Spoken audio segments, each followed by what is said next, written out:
오늘 말씀의 제목은 죄를 사하시는 권능의 하나님, 이런 말씀의 제목으로 함께 은혜를 나누고자 합니다. 본문에는 여러 사람이 등장합니다. 저체로 중풍병자를 고치시는 행위자로서의 예수님과 또 그 예수님으로부터 고침을 받는 중풍병자, 예수님의 가르침에는 관심이 없고 표적만을 요구하는 바리새인들, 그리고 중풍병자를 고치시는 주님을 향해서 신성 모독자라고 비난하는 서기관들, 또한 율법에 관한 선생이라고 자부하는 자들이 있었습니다. 오늘 본문이 전개되는 장소는 갈릴리 바닷가 북쪽에 있는 가버나움이라고 하는 동네입니다. 우리 지도를 한번 잠깐 보시겠습니다. 지도를 한번 보세요. 자, 보시면 지금 빨간 글씨로 되어 있는 것들은 회당이 있던 마을이에요. 당시에 예수님 당시에 회당이 있던 마을이고, 노란색으로 제가 칠해 놓은 것이 가버나움이라는 거예요. 그러니까 이쪽 밑에 이렇게 꼬리가 있는 쪽으로는 바다 쪽에 저 밑으로 가는 쪽이고, 위에가 북쪽이에요. 그렇게 가버나움이 지금 거기 있는 거예요. 지금 가버나움을 향해서 예수님이 본 동네에 들어갔다, 그렇게 말씀하십니다. 자, 이렇게 지도를 보시고 가버나움이 이제 어디쯤 있는가 아시겠죠? 갈릴리 바다 북쪽에 있다. 마태는 본문에서 중풍병자를 고치셨다는 것을 말하려고 하기보다도 예수님께서 죄를 사하시는 권능이 있는 분이다, 죄를 사하시는 권능을 가지신 하나님이다라고 하는 말을 하고 싶어 하는 거예요. 육신의 질고 혹은 절름발이 혹은 안전뱅이와 같은 처지에서 중풍병자는 일어서는 기적을 은혜로 받습니다. 또한 영적으로는 허물과 죄로 인하여 죽었던 영이 다시 살아납니다. 이건 하나님의 은혜입니다. 예수님이 하나님이시기에 하실 수 있는 절대적인 권능이다. 그분만이 할 수 있는 유일한 일이다. 그래서 이것은 하나님의 깊은 사랑입니다. 우리가 수없이 말하는 것, 끝없는 하나님의 그 자비로우심과 풍성하신 사랑이 죄인들에게 나타나는 그런 현장이 되었습니다. 이런 의미에서 오늘 저는 죄를 사하시는 권능의 하나님, 이런 제목으로 은혜를 나누고자 합니다. 여러분, 다른 공관복음에서도 이 말씀을 다루고 있는데, 마가복음 2장 1절로 12절 말씀이나 누가복음 5장 17절로 26절의 말씀을 보면 더 상세하게 기록되어 있습니다.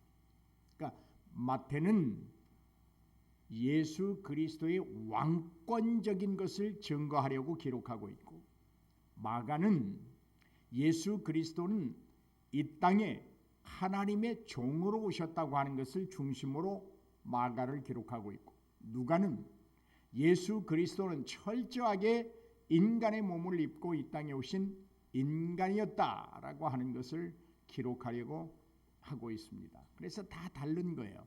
그래서 오늘은 마태는 이 많은 내용들을 가장 짧게 전해요. 126개의 단어로 전해버려요. 그리고 마가는 196개의 단어를 사용해요. 누가 제일 길게 사용하느냐? 누가는 212개의 단어를 사용해요. 오늘 본문과 공관복음, 마가, 누가복음의 차이점은 뭘까?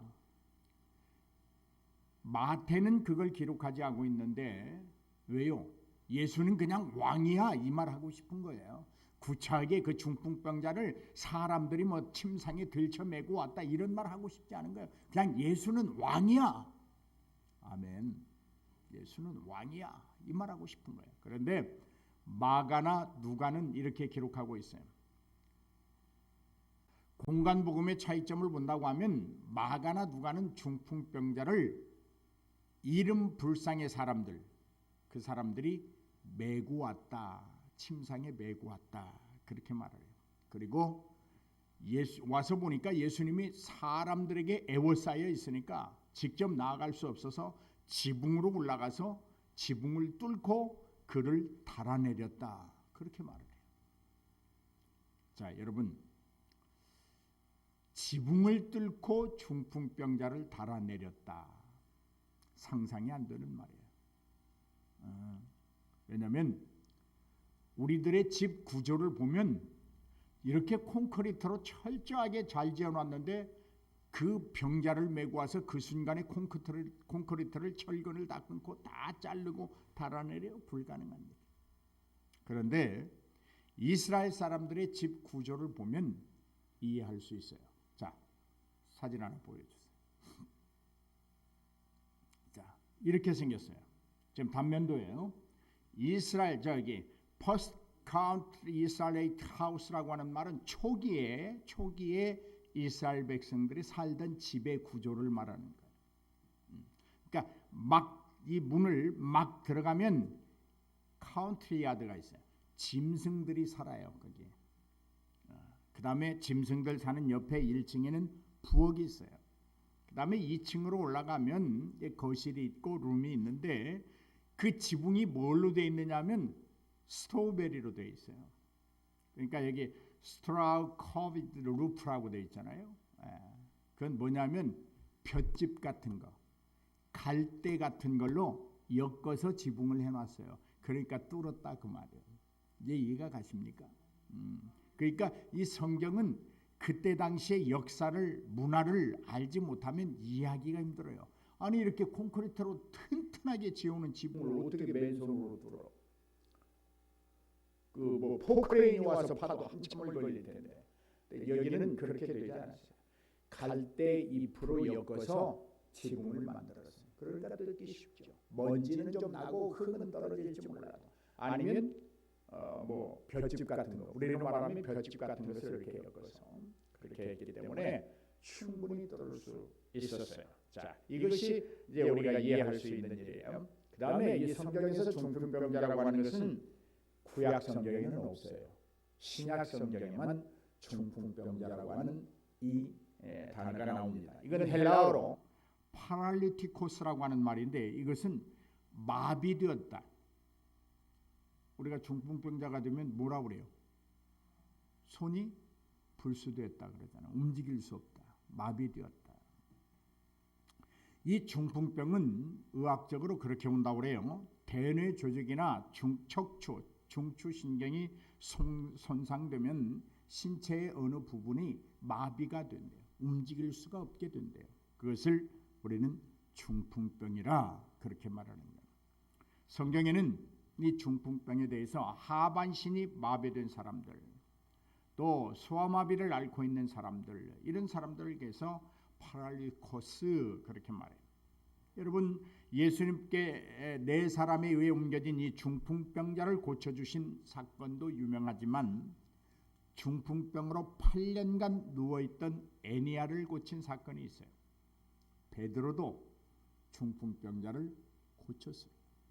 예수님만이 중풍병자를 고친 것이 아니라 베드로도, 예수님의 사도인 베드로도 애니야라고 하는 중풍병을 8년 동안 앓고 있던 사람을 고쳤어요. 그러니까 예수님을 믿는 자들에게는 하나님이 역사하시는 순간에는 병든 자도 고칠 수 있는 줄로 믿습니다. 여러분, 다 고치는 거 아니에요. 아무 때나 다 고쳐지는 거 아니에요. 성령이 역사하는 순간이 있어요. 그때 고침을 받는 거예요. 예수님이 가버나움에 오셨어요. 이제 딱 오셨는데 그때 침상에 누워서 거동할 수 없는 중풍병자를 아까 말씀드린 대로 이름이 알려지지 않은 불쌍히 사람, 이름 불쌍히 사람들이 데리고 왔어요. 이 중풍병자에 대해서 성경은 많은 것을 기록하지 않습니다. 뭐 이 중풍병자 이 사람이 정신 상태가 어땠다, 나이는 몇 살이었다, 이런 말 하지 않아요. 그런데 예수님이 이 사람을 보고 작은 자여 그렇게 불러요. 그러는 거 보니까 예수님보다는 어려. 응? 예수님이 예의 바르신 분인데 자기보다 나이 많이 먹고 어른을 향해서 이 작은 자여 그렇게 하실 분이 아니거든요. 그러니까 이 작은 자여라고 하는 걸 보니까 아, 예수님보다는 나이가 어린 젊은 사람이구나 그렇게 생각해 볼 수 있어요.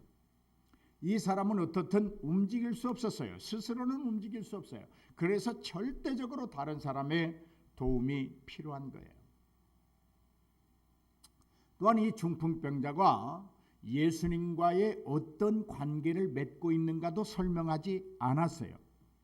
다만 유추해 본다고 하면, 목사로서 한번 추론해 본다고 하면, 이 중풍병자를 들고 오는 이 적어도 4사람, 그렇죠? 4명은 섰겠죠. 아니면 둘이 들려면, 여러분 움직이는 사람을 이렇게 들기는 좀 덜 무거운데 축 늘어진 사람은 더 무거워요.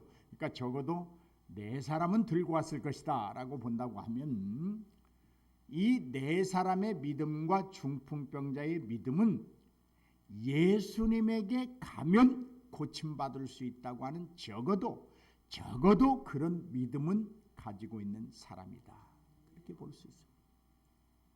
오늘 여러분도 예수님께 나오면 여러분의 삶이 고침받을 수 있음을 믿습니까? 적어도 신체가 마비되고 움직일 수 없는 이 중풍병자도 적어도 예수님을 향해서 그런 믿음은 가지고 있었을 것이다. 그런데 재밌어요. 사건이 전개되는 걸 보면 아주 재밌어요. 예수님이 이 4사람을 비롯한 이 중풍병자가 지붕을 다 뜯고 내려오니까, 여러분 지붕을 뜯을 때 그 먼지나고 흙이 떨어지고 그럴 텐데 예수님이 그걸 다 보고 계셨다고 한번 상상해 보세요. 참 우리 예수님 대단하신 분이에요. 나만 같으면요, 이 어떤 놈이 내 머리에 지금 먼지를 떨어뜨려 오고 털털 털고 일어났을 거예요. 그런데 예수님은 그걸 다 보고 계시는 거예요. 먼지를 다. 왜 그러셨을까요? 한 영혼을 사랑하시는 주님이시기 때문에 그래요. 비록 그가 지금은 육신적으로는 병들어서 움직일 수 없고 마비의 상태에 있지만, 주님이 그를 치료하셔서 그 침상을 들고 가도록 만들기 위해서 그 순간에 그 먼지 날리고 흙 떨어지는 상황을 견뎌내시는 거예요. 오늘 예수님의 모습에서 우리가 배울 점들이 참 많아요. 근데 예수님은 이 중풍병자에게 다른 관심을 가지세요. 얘야, 이 작은 자여, 안심해라. 네 병이 고침받았다, 이렇게 말씀하지 않아요. 작은 자여, 무서워 말라. 안심하라. 내 죄 사함을 받았다. 그러니까 이 중풍병자를 메고 오는 적어도 이 4사람과 중풍병자는 병고침을, 육신의 치료를 받기 위해서 나왔지만, 예수님은 그를 보는 순간 그의 영혼에 관심을 갖고 있는 거예요. 그가 근본적으로 치료받아야 될 것이 무엇인가를 아시고 죄 사함의 은총을 허락하십니다. 여러분, 하나님의 생각은 우리의 생각과 다릅니다. 하나님의 가슴은 우리의 가슴과 달라요. 예수님은 놀랍게도 그 사람의 신체적 상태가 아니라 영적 상태, 그 사람의 죄에 관한 문제에 관심을 가지셨습니다. 여러분, 인생에 있어서 최고의 과제는 뭘까? 죄 사함을 받는 거예요. 특별히 천국에 가기를 원하고 영원히 살기를 원한다면 죄 사함을 받아야 돼요. 그뿐입니까? 예수 그리스도를 나의 구주로 모시고 살기 원한다면 가장 먼저 해야 될 일이 죄 사함을 받는 거예요. 그런데 그 죄 사함은 우리의 능력이나 어떤 재정적인 풍요로움으로 받는 것이 아니라 예수 그리스도의 십자가에서 흘리신 그 피를 믿음으로 받는 거예요. 하나님이 이 땅에 왜 오셨는가? 예수님이 왜 이 땅에 와 계셨고 예수님이 왜 우리에게 필요한가를 분명하게 보여주시는 거예요. 너는 지금 육신의 질고를 가지고 있고 중풍병이 걸려 있지만 그것이 중요한 것이 아니야. 너에게 가장 근본적인 것은 내 죄를 사함받는 거야. 네가 아무리 가난해도 그것은 문제가 되지 않아. 네가 죄 사함 받는 것이 가장 큰 문제야. 네가 아무리 많은 것을 가졌다고 할지라도 그것은 너에게 아무 유익을 줄 수 없어. 네가 죄 사함을 받아야 되는 거야. 네가 아무리 많이 배우고 많은 것을 알고 있다고 할지라도 그것이 너에게 영생을 주지 못해. 너는 반드시 죄 사함을 받아야 돼. 이것을 우리에게 지금 주님이 알려주고 계십니다. 2절 말씀입니다. 우리 2절 말씀 한번 읽어보십시다. 시작. 침상에 누운 중풍병자를 사람들이 데리고 오거늘 예수께서 그들의 믿음을 보시고 그 중풍병자에게 이르시되 작은 자여 안심하라 내 죄 사함을 받았느니라. 여기 침상이라고 하는 말은 우리가 말하는 것처럼 뭐 저 좋은 침대 이런 거 아니에요. 그냥 그 왜 환자들 이렇게 전쟁 때 막 드러나려는 거 그런 거. 어떤 최고 좋은 거라고 하면 팔레트에다가 이렇게 융단이나 천이나 좀 이렇게 입힌 거 그런 걸 말해요. 근데 여기 말씀에 그들의 믿음을 보시고라고 하는 말. 보시고. 이 보시고라고 하는 말은 에이도라고 하는 헬란 말인데 그냥 그들을 이렇게 봤다 이런 의미가 아니에요. 그들이 가진 믿음을 주님이 느끼셨대요. 그들이 가진 믿음을 주님이 감지하셨대요. 알아채셨대요. 그리고 그들 속에 있는 믿음을 주님이 발견하셨대요. 그럼 뭘 말할까요? 우리도 우리의 믿음을 주님이 알아채리고 느끼고 감지하고 발견할 수 있도록 우리의 믿음을 형성해 놨을 때 주님이 우리에게 기적을 베푸시는 거예요. 그냥 입술로 믿습니다 한다고 되는 거 아니에요.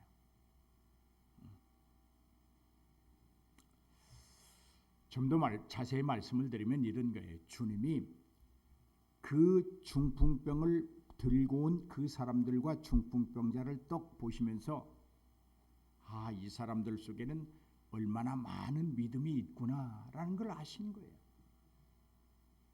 여러분의 믿음은 얼마나 되시나요?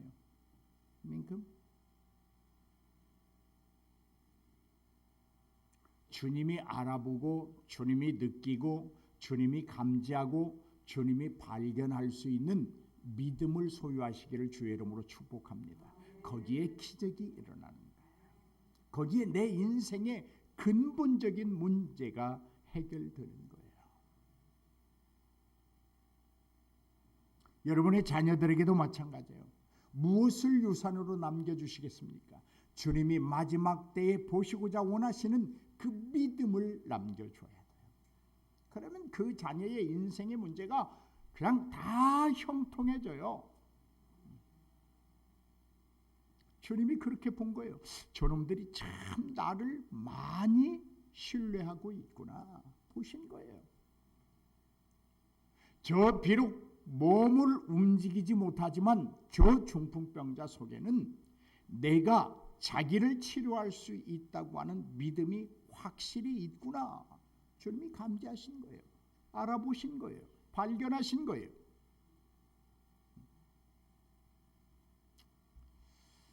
예수님은요, 우리의 믿음이 어떠한지를 항상 궁금해하세요. 저놈이 나를 얼마나 사랑할까? 저게 내 자녀라고 하는데 나를 정말 부모처럼 잘 공경하고 섬기는가? 예수님이 궁금해하세요. 그러므로 우리는 주님 앞에서 숨기려고 할 필요도 없고 억지로 우리 믿음을 꾸미려고 할 필요도 없어요. 있는 그대로 주님 앞에 보여드리고 내가 느낄 때 내 믿음이 주님 별로 그렇게 온전치 못하고 제대로 되지 못했고 주님이 흡족할 만한 믿음이 아닌 것 같아요. 내 스스로가 안다면 주님 앞에 그렇게 고백하면 돼요. 주님, 내 믿음을 좀 견고하게 해주세요. 그리고 주님이 보시기 원하고 감지할 수 있고 발견할 수 있고 느낄 수 있는 믿음을 내가 갖게 해 주세요. 이것이 중요한 줄로 믿습니다.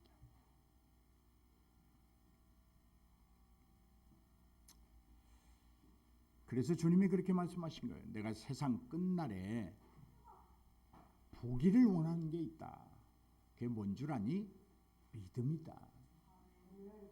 내가 세상 끝날에 믿음 있는 자를 볼 수 있을까? 걱정된다. 지금 내가 너희와 함께 있음에도 불구하고 너희의 믿음이 이 모양 이 꼴인데 너희에게 큰 환난이 임하고 마지막 심판 때에 막 지구가 뒤집히고 세상이 난리 났을 때에 그때에도 과연 너희가 나를 믿는 자로 남아 있을지 참 내가 걱정된다. 그런 말씀이세요.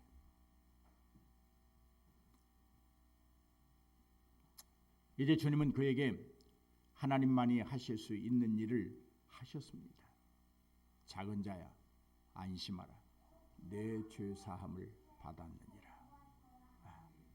여러분 이 사람이 예수님의 말씀을 잘 기억해 보세요. 내 죄 사함을 받았느니라 그랬는데 육신이 나왔어요. 이건 뭘 의미할까요? 우리의 육신은 영의 지배를 받는 거예요. 우리의 육신을 지배하는 것은 하나님의 영이에요. 그 영이 하나님 앞에 온전히 회복되니까 육신이 회복되는 거예요. 그러니까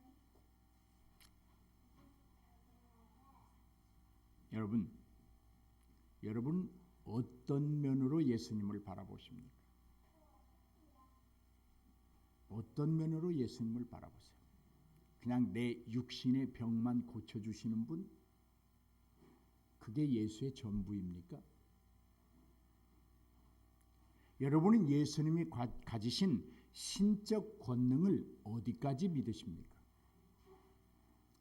예수님은 목사님들이 그러는데 예수 믿으면 내 기도를 다 들으시고 내 육신이 잘 된다니까 평안하다니까 그것이겠지 뭐. 아니에요. 예수님은 왕이세요. 예수님은 하나님이세요.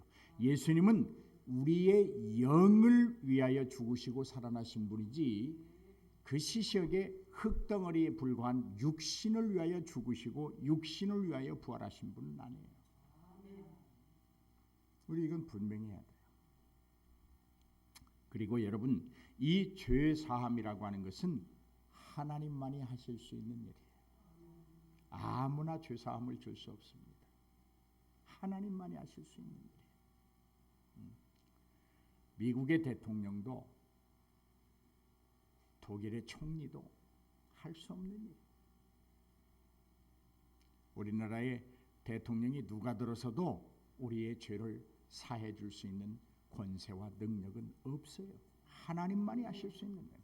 그런데 여러분 하나님이 이 중풍병자를 고치실 때 무엇을 사용하시는가요? 말씀으로 하세요. 그냥. 말씀에는 예수님의 말씀에는 하나님의 권능이 있습니다.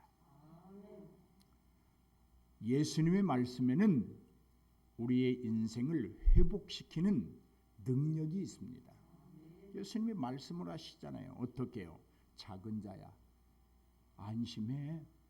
까진 건 뭐 별거냐. 네 죄 사함을 받았어. 그러니까 육신이 치료되고. 여러분 그렇다면 내가 죄 사함을 받았다고 하는 이 사실을 어떻게 알 수 있는가? 허물과 죄로 죽었던 그때와 지금의 내 삶을 비교해 보면 알아요. 다시 말해서 내가 예수 그리스도를 믿기 전에 나의 삶과 믿고 있는 지금의 삶을 비추어 봤을 때 고만고만하고 별반 변한 게 없으면 아직도 죄 사함을 받은 사람이 아니에요.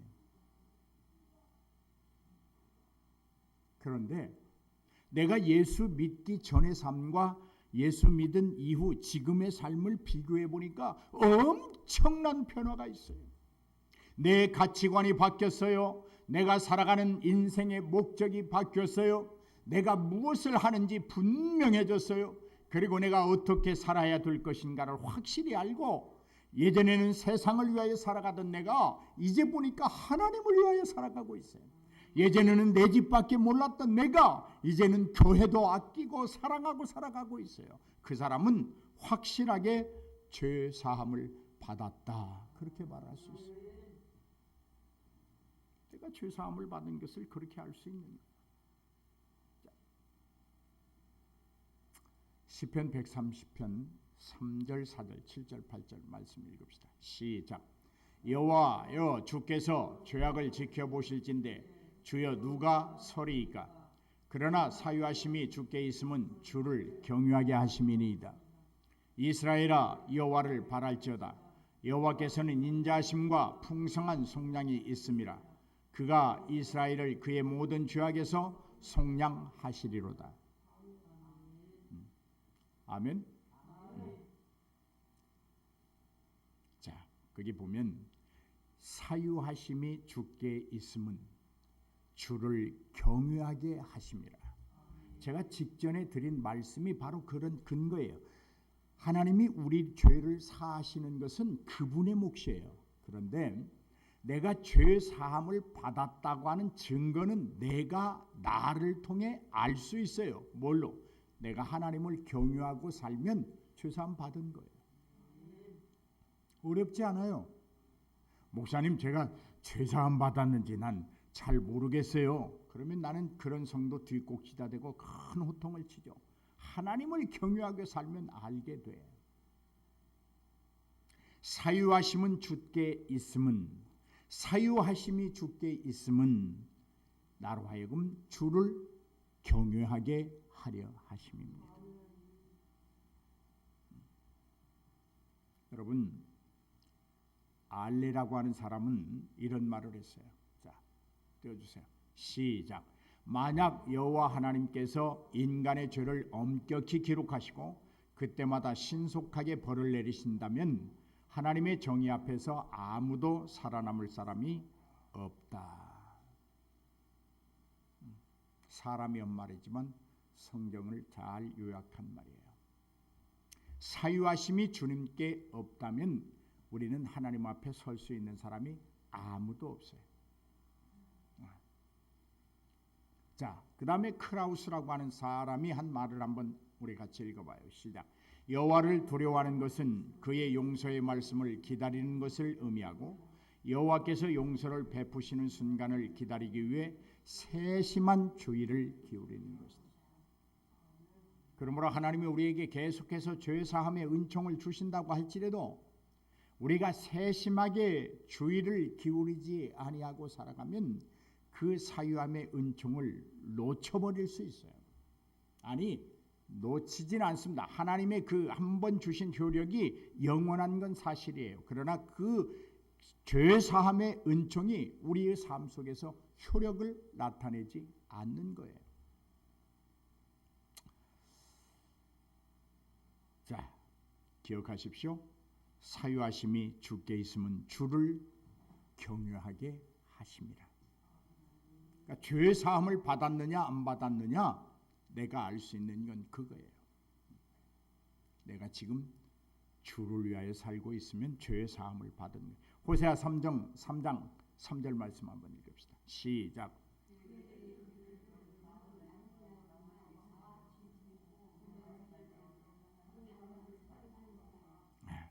나도 내게 그리하리라 하였노라.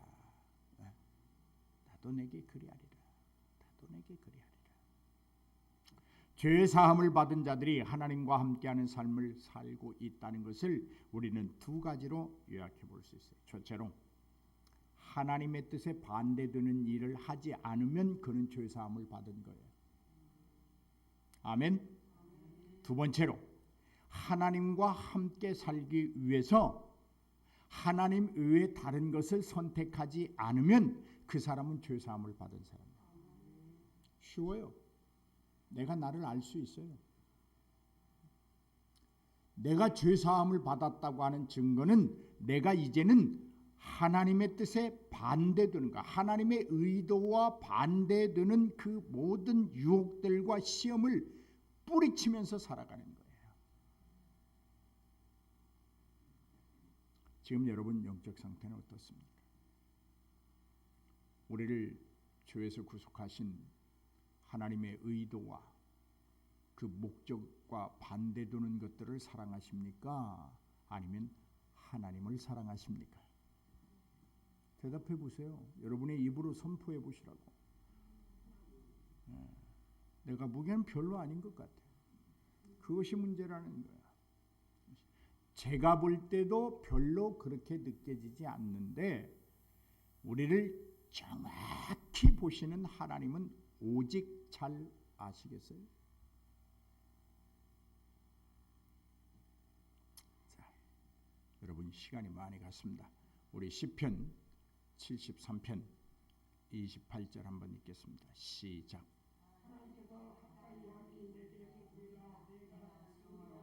나의 피난처로 삼아 주의 모든 행적을 전파하리이다. 자, 여기 보세요. 하나님께 가까이함이 누구에게 복이라.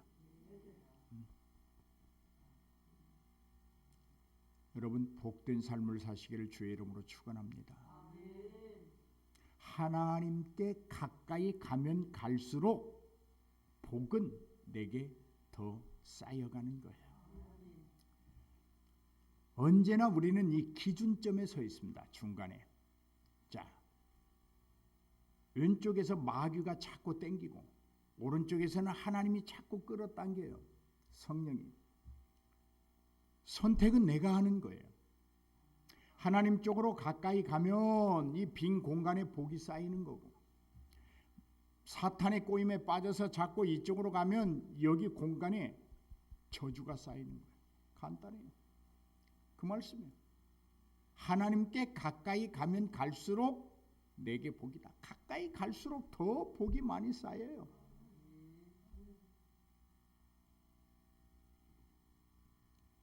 많은 사람이 유혹을 받아 그리스도를 떠나고 그리스도와 함께 다니지 아니할 때 주님이 그렇게 묻습니다. 너희도 갈래? 너희도 나를 떠날래? 그렇게 물었어요. 이때 수제자라고 하는 베드로가 그렇게 말하잖아요. 아이고 주님 무슨 말씀입니까? 영생의 말씀이 여기 있는데 내가 누구에게로 가겠습니까? 여기까지는 좋았어요. 사랑하는 여러분, 우리의 형편이라는 것이 그렇게 녹록하지만은 않습니다. 목사도 인정합니다. 내가 흔들리고 있고 고통받고 있고 나에게서 위로가 사라져 있고 어쩌면 생명마저도 위험을 당하고 거의 힘도 없을 때 우리에게 주님이 그렇게 부를 거예요. 너 지금 이러니까 너 나 떠나고 싶니? 그렇게 물을 거예요. 그때 여러분 우리는 그렇게 대답해야 돼요. 주님, 사유하심이 주께 있사오니 나로 주님을 경외하게 하심을 믿습니다. 내가 지금 흔들리고 고통받고 있고 위로가 사라지고 생명도 없고 힘도 거의 다 떨어져 가지만 내 죄를 사유하심은 하나님의 몫이니 나는 그저 하나님을 경외하겠습니다. 이 사람이 하나님께 기울어져 가는 사람, 하나님께 가까이 가는 사람이에요.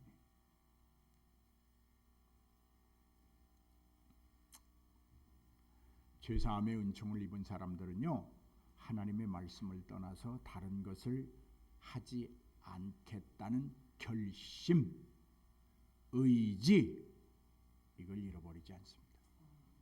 오늘 여러분이 그런 것들을 잊어버리 아니하기를 주의 이름으로 축원합니다. 아멘.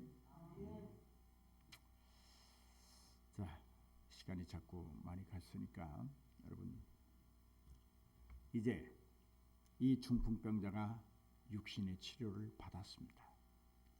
주님은 네 중풍병이 나았다라고 말씀하지 않았습니다. 작은 자야 안심해, 내 죄 사함을 받았어라는 말씀에 그의 육신도 고침을 받았습니다. 여러분 그렇다면 우리가 영적인 삶을 살면 내 육신은 자연히 하나님께서 먹이시고 입히시고 재우실 것이고, 내가 육신적인 삶을 살면 내 영혼은 빈곤해진다고 하는 사실을 우리는 깨닫게 된 거예요. 이제 여러분이 영적인 가치를 가지고 영을 위한 목적적 삶을 살고 하나님의 영광을 위하여 사시는 여러분이 되시기를 바랍니다. 그러면 여러분의 육신은 자연적으로 평안하고 부요하고 윤택해질 수 있어요. 그런데 여러분, 이 광경을 본 사람들이 매우 놀라면서 하는 말이 하나님을 모독하지 말아라. 그렇죠. 우리가 예수 그리스도를 만남으로 말미암아 나의 영혼이 죄 사함을 받고 깨끗해짐으로 내 육신이 놀랍게 변화되는 것을 보고 사람들이 충분히 우리를 조롱하고 하나님을 욕되게 하려고 덤벼들 수 있어요. 어마어마한 시험이 닥쳐올 수 있어요. 여러분, 예수 안 믿다가 특별히 절 같은 데 다니다가 예수 믿으면 진짜 어마어마한 시험이 닥칠 때가 있어요. 그때 하나님, 내가 죄 사함을 받은 자로서 나는 죽으나 사나 하나님만 섬기겠습니다. 할렐루야. 이것이 최고의 복인 줄로 믿습니다.